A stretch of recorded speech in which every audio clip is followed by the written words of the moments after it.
Hello everybody, we're back with more Amerzone, Explorer's Legacy.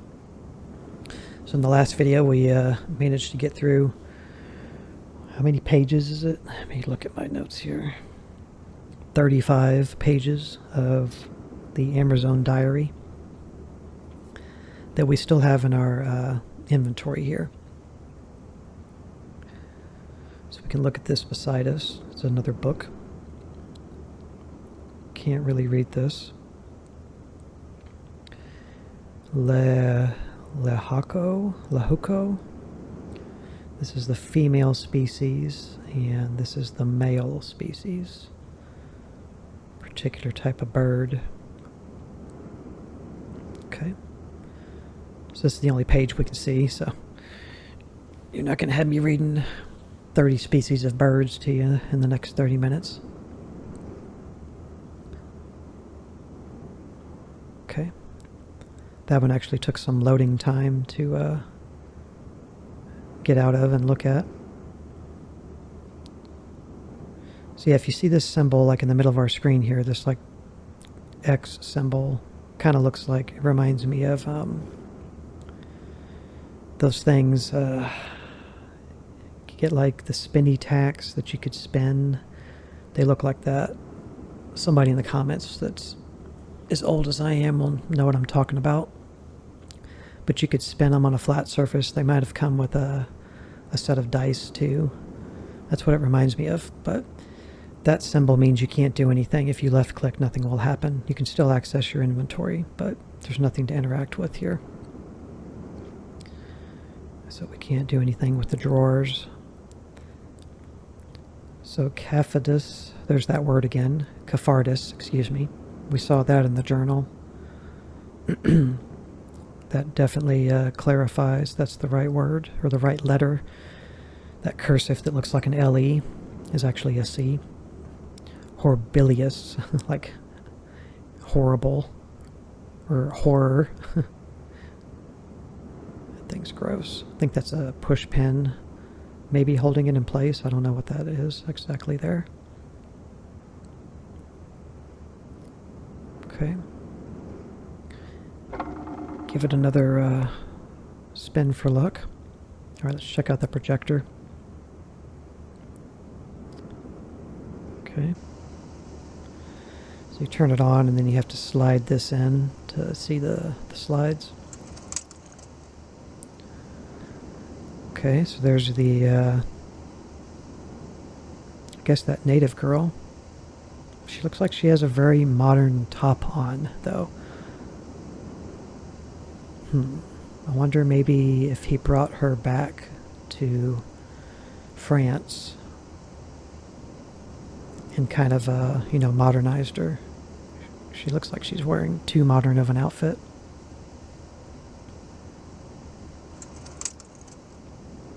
There's a side view of her, looks like. It looks like she doesn't have like any eyeballs at all. There's like no details for the eyes. And it just pulls it back out. Okay, only 2 slides in there. Alright. Very cool, very cool. I can dig it. Let's go up here.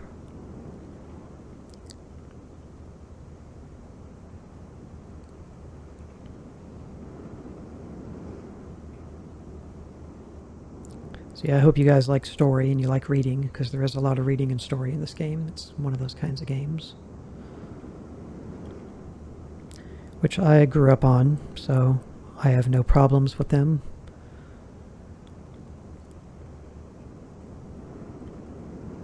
Whoa. At least it's dead. Or not alive. It's kind of an alligator. Or a crocodile. Bunch of books. Okay, we got us another note here, looks like. But yeah, I grew up on point-and-click games. 90s PC point-and-click games. So I've got a soft spot for them. I like the chill nature of them. They tend to actually, make you actually use your brain a lot. So they're not necessarily easy just because they're point-and-click. But I also, I like modern Resident Evil games and first-person shooters and everything too, so.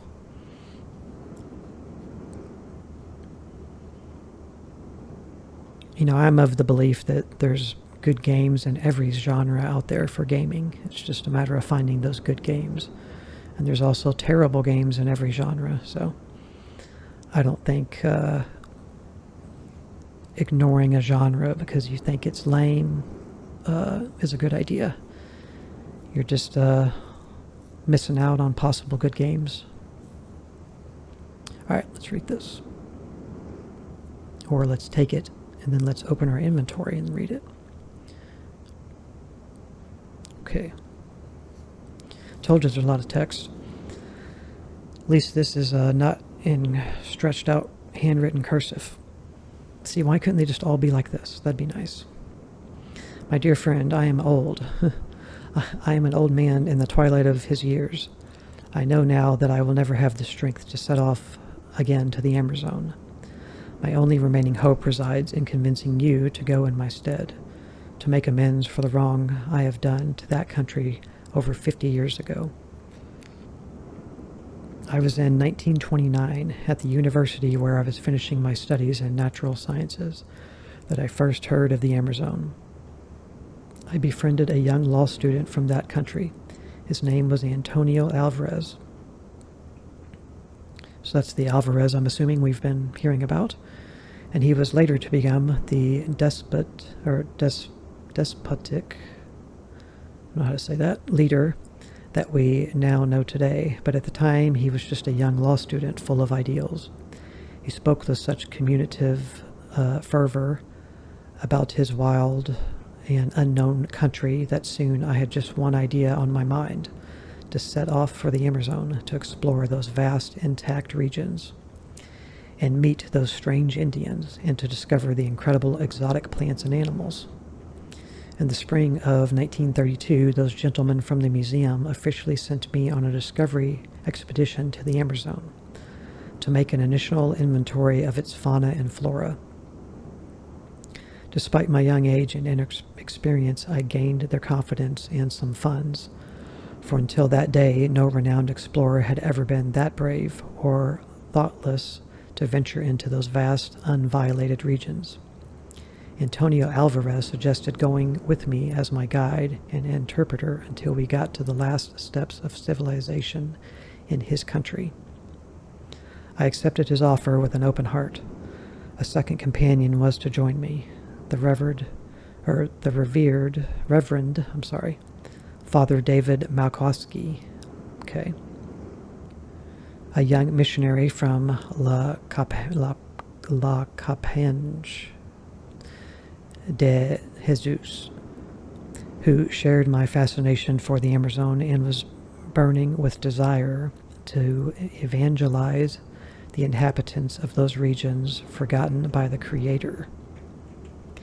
We set off therefore one morning in June 1932 on board the Hydra float, a revolutionary invention of mine which, according to my plans, was designed to meet all the needs of a modern scientific exploration. I had spent a good part of the museum funds as well as a meager family inheritance to build it. Unfortunately, this first prototype had several imperfections. The mechanics failed us on the way, and it was only by miracle that we set foot on the shores of the Amerzone, okay, the one that got beat up. It's essentially like one of those, I wish I knew what the name of them are. They're those boats that you can land on water and take off on water. Specific type of name for those boats, but it's a similar thing to that, just something that would have been designed way before that even existed, but a similar concept, because the Amerzone is a marshlands, wet region, so a lot of water. For some weeks, all three of us traveled to Puebla, a fort village upstream the delta on the river Amerzone. It was there in the mouth of an old, drunken, and erudite Indian that I first heard of the great white birds. I was greatly fascinated by what he told me, and the following day, ignoring the warnings of my companions and driven by the demons of proud scientific discovery, I set off towards the unknown with the old Indian as my guide. So what, he just leaves his companions at the village and just left? What a jerk. Oh wow, there's more. Okay. They were a proud people, deprived of the fearful deference that the explorer usually finds in those primitive people who have never seen a white man. I remained bedridden for a few days, and a young Indian girl patiently lavished on me the care that was necessary for my recovery. Okay, so that girl in the photo and on the projector. 3 times a day, her supple silhouette would stand out against the light of my hut door. She would kneel down beside my mat, gently raise my head to give me a strange medicine to drink. She would then pierce my feverish eyes with her big dark look, and then suddenly laugh like a child, her long brown hair sweeping my face like the caress of a light wind. My strength returned rapidly, but my nurse did not give up the care that she had grown accustomed to lavish on me. To tell the truth, we never left each other after that. Her name was Yiko Yumani. Okay. I loved her and she loved me, and the months that followed were the most beautiful of my long life. We spent long hours bathing and fishing under the fire rivers. That's what I was going to say. Under the river falls. And when the heat of the day was at its height, we would slide into intimate, thick foliage of the riverbank, away from the mocking glances of the rest of the tribe that gave favorable consideration to our relationship. All right? Getting their groove on. The museum, my work, all that was quite far from my mind, I admit, and in the arms of just call her Yuko. The only existence I could imagine from then on was the simple and natural life of the Indians of the Amerzone. Yet a strange event would put an end to the bittersweet, end to the sweet bliss in which we were plunged. One morning, while we were still sleeping, a young Indian boy that I did not know arrived in the village. He was welcomed with cries of joy and great display of affection.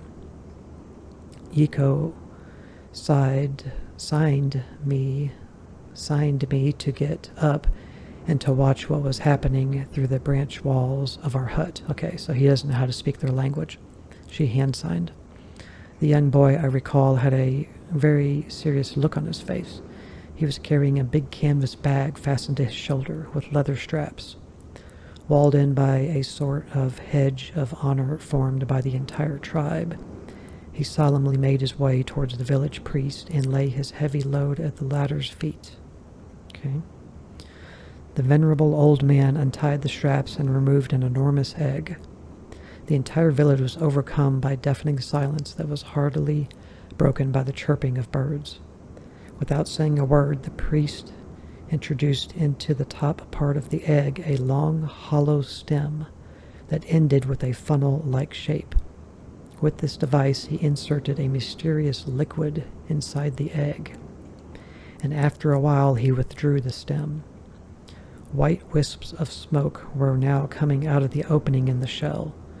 The old man then proceeded to close the gap with a kind of white clay.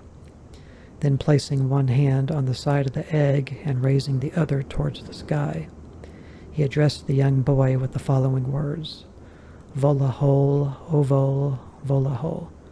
The egg was then placed inside the canvas bag, and after having had some rest and something to eat, the Indian boy and his mysterious load set off again towards the marshlands that stretch upstream the falls. Interesting. So yeah, you got to travel and make all the effort to get out there to get one. You got to bring it all the way back. It's got to be messed with by the chief priestess, shaman, whatever you want to call him. He sticks like a tube in there, pours some liquid, mysterious liquid which makes white wisps of smoke come out. And then it gets sealed with clay. And then the boy, the teenager, he has to take it all the way back to where he got it, put it back, and make it back again alive. So it takes 3 trips from a young boy to successfully, help one of these eggs. I was tremendously intrigued, you may well imagine, by the ceremony that had taken place right under my eyes, and I questioned my young companion without respite about the meaning of all this. At first, she was very oops. Gotta open it again. I went too far. At first, she was very reluctant to answer my questions, but she eventually, no doubt, wary of my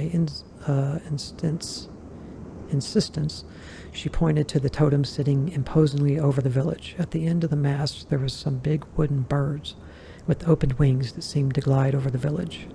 Ovo, volaho, ovo, she simply said, the white birds. Okay, so that's the name of the tribe, and it means white birds, I guess. The fervor of my illness, compounded to that of love, had eclipsed my faculties in scientific observation. But then and there I suddenly came to myself. These Indians were the descendants of the legendary Ovolaho tribe, and what I had just seen in the hands of the priest was the egg of the white birds. I was like a madman. I gathered all of my luggage and waited until night to sneak away from my hosts.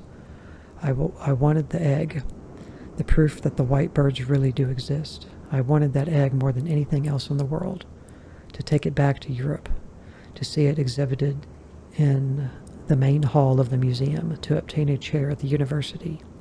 All the demons of ambition had irremediably besieged my mind once more. Naturally, leaving Yuko behind broke my heart. When we did farewell, by the look on her face, I sensed how greatly confused she was. For a young Indian boy, going off in search of the egg of the white birds was a sort of perilous rite of initiation, which, if he passed, would enable him to enter into adulthood. If the case arises, marry the one he loves. Yuko thought that it was for her that I was about to undergo the perilous journey and towards the sanctuary of the white birds, and that I would bring back the sacred egg for her. We loved each other all night, and at dawn I set off, never to see her again.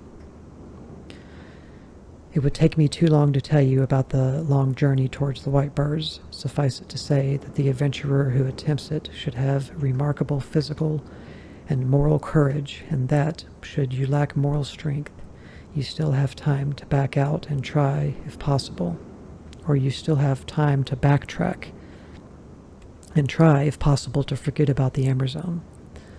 But believe me, my friend, up there among the clouds, on top of the sacred volcanoes of the Amerzone, and the burning fumes of the craters, glide continually the most majestic and noble of all living beings that I have ever known in my long life. And I, Alexander Valenbois, I have committed my abominable act of treachery. I stole their only egg and took it back to Europe, only to appease a despicable personal ambition. I have put it in danger the very existence of a truly exceptional living species, and I betrayed the trust of a young Indian girl, who I now know was the only love of my life. I returned to Paris in the autumn of 1934. At the museum, no one believed my stories about the white birds. They declared that the egg I took back was without a doubt a big ostrich egg, and that it was only a fake, unworthy of their trust. I became the laughingstock of the scientific community, and my career was irreparably broken. After the war, I obtained, with great difficulty, the post of a natural history teacher in a modest high school. People no longer talked about the Amerzone, which under the dictatorship of Antonio Alvarez, my friend, who had changed a great deal, has isolated itself from the rest of the world. Even I myself tried to forget about that country forever, but I could not. The white birds continue to soar over my head, and Yiko's laughter still resounds in the course of my dreams. It has been 10 years now since the museum has sorted out its dusty collection, and on that occasion sent me the egg of the white birds. It has miraculously remained intact, not having suffered from the ravages of time. Driven by an impeccable impulsion, I sounded it with a telescope, almost fell over backwards. Slow continuous heartbeats. The egg was alive. Since that day, I have had only one thing on my mind: make right the wrong I have done, and take the egg back over there to the Amerzone, to submit to the summit of the volcano where it should have never left. In the meantime, I have put it in a safe place, where it will have fresh, constant temperature that is propitious to its lethargy. So he's going to keep it alive, but somehow make it not hatch. That's interesting. Today, everything is in place. I have developed a new hydrofloat that is specifically designed for an expedition into the heart of the Amerzone. I have carried out all the necessary checks and calculations, have corrected all the imperfections. But as I have already told you, I am now an old man, and I have no longer the strength to undertake such a journey. So it is up to you, you who seem to be interested in this country. It is you that I am asking to take my place. Go to the Amerzone and take back the egg, I beg you. Good luck, and may God protect you, my friend. Alexander Valambos. Nice. Okay, it's cleared. Let's definitely make a save now. Alright. So you can still look here. There's nothing else to do. It just showing you the empty place.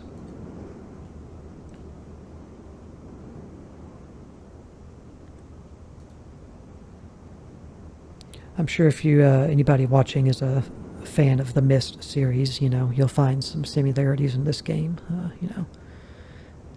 Definitely drew some inspiration from Myst, as most games did that came after. Okay, so I believe we're done up here. We needed to come here to definitely get the diary. That's the main reason to come up here. We can continue to go up here if we would like to. So the wind's going to be kicked in here because we're getting higher up to the top of the tower. Let's keep looking around. So this is as high as we can go. We have a door here, something here, a fan, chalkboard, a couple of chalkboards, little easel stool stand here, and some kind of a screen. Let's look here. Okay, here's some plans for the hydrofloat, essentially.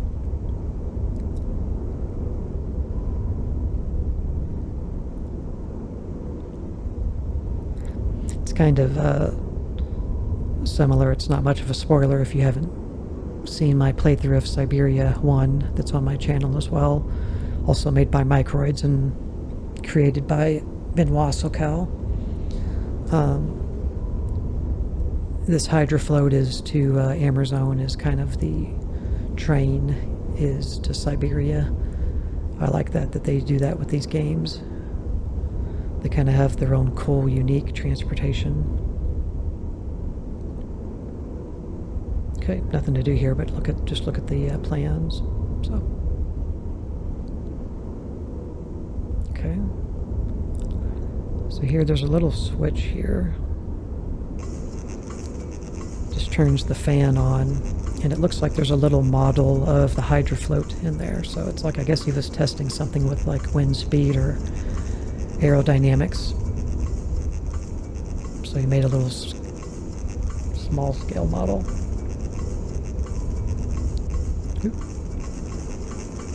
Oops. I'm trying to turn it off there. So he was doing his calculations up here. So there's a new hydrofloat somewhere around here. The other one, I guess, stayed in the Amerzone, or maybe he was able to I don't think that he implied he was able to get back to France again on the same hydrofloat. He may have had to come out of there another way to get back to France. But he definitely implied there's a new one that he has fixed and made more efficient. So we just have to find that, I suppose. Let's watch this here.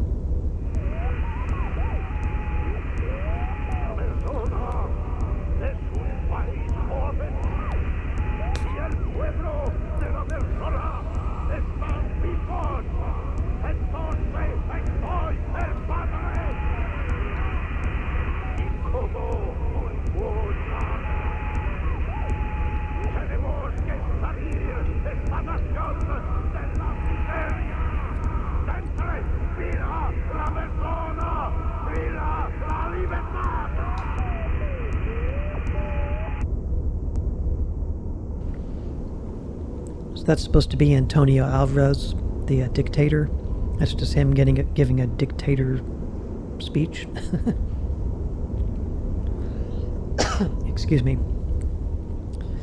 Can't mess with this or anything. I do wish there was subtitles in this game, but it's an old game, so no subtitles for us. Anywhere you click back on here, it's just going to take you back into this view.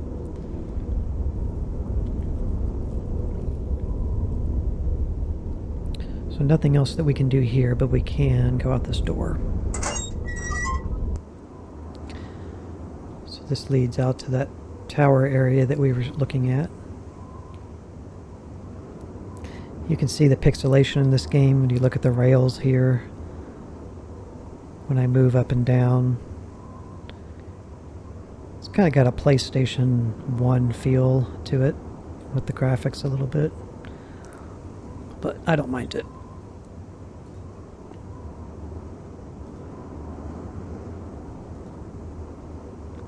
I can just tell you from years of experience of playing old games, retro games, modern games, you know, whatever you want to call it, that if you simply ignore games, older games, or retro genres because of the graphics, you're really missing out on a lot of really good games. Don't let graphics decide whether you play a game or not. Story, now that's another thing. You can definitely let story decide it. And you should definitely let gameplay, you know, decide it. So a nice view out here. So something obviously comes up or down through here. Some kind of a pulley system. Not quite sure what it's for yet. Can walk around this. That's just a window. Just wraps around. There is a ladder next to us here. So we come over here, we get another one of these telescopes. This does show birds over here flying, so that might signify that that's the direction. Let's back out of this, look at it again.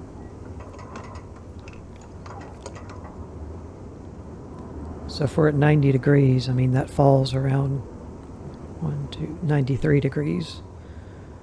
According to this, you can't move this around, you can just look around. You can see this lines up with the path over there. They're roughly right around here where they were flying, so.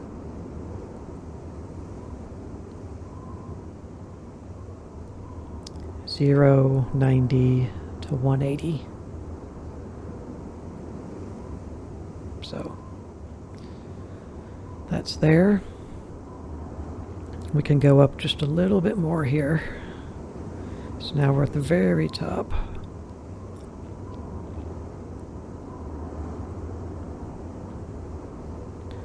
So we got like a little handle thing here that we can't interact with yet.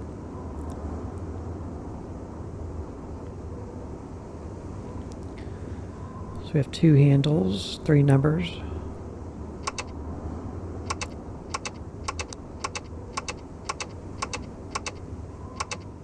Okay, so 0 to 9, and the other one,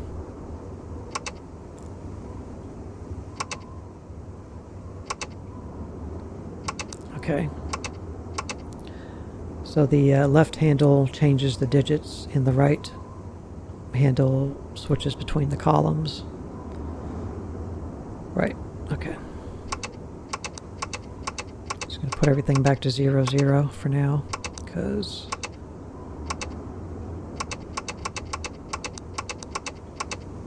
don't know the code yet.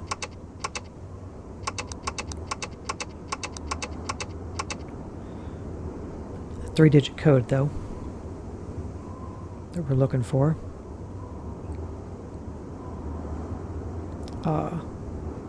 Okay, so we got like a pirate ship wheel here.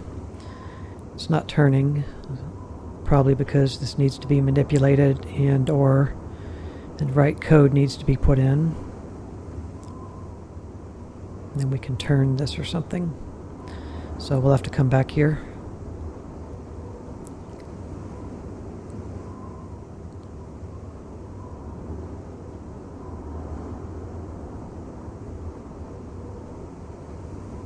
We'll have to remember the telescope is over here. So there's nowhere else to go other than back into, or back inside. Yep.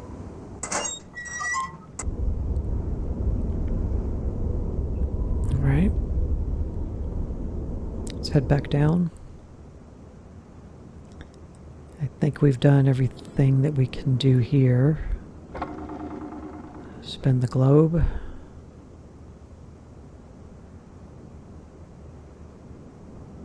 Went up there. Okay, back down. So there's his eco.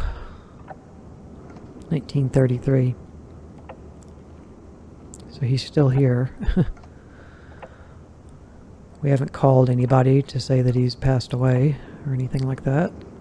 We're just going to leave the guy laying there. We can try.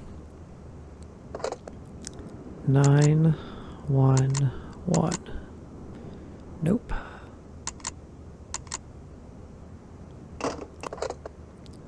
0, 0, 0.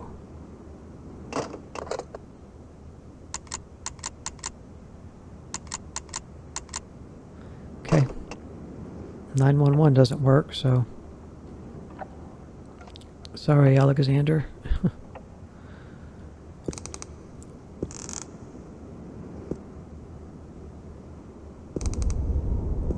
Okay, so now it would probably be a good time to go down this hatch from the beginning location. So we will do that in the next video, guys. We'll stop here. Thank you very much for watching. Hope you're enjoying the video. We will hopefully start getting deeper into the game in the next coming videos. So thanks again, and I'll see you in the next part. Bye.